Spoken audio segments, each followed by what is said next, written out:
2025 வருடம் ஆவணி மாதம் காது குத்தி காதணி விழா செய்வதற்கு நட்சத்திரம் வாரியாக நல்ல நாள் பார்ப்போம். நிகழும் மங்களகரமான விசுவாவசு வருடம் ஆவணி மாதம் 12ஆம் தேதி ஆகஸ்ட் மாதம் 28/8/2025 வியாழக்கிழமை. வளர்பிறை பஞ்சமி திதி. சுவாதி நட்சத்திரம். அமிர்தயோகம் கூடிய சுபதினத்தில் காலை 9 to 10:30 மணிக்குள் மேஷ லக்னத்தில் சிகை நீக்கி மொட்டை போடவும்.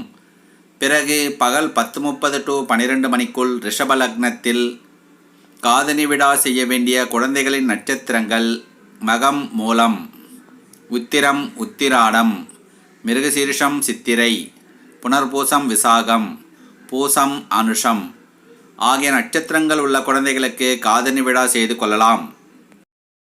திருமண பொருத்தம் பார்க்க, ஜாதக பலன் பார்க்க, நல்ல நாள் குறிக்க புரோகிதம் செய்ய அணுகலாம். கட்டணம் உண்டு.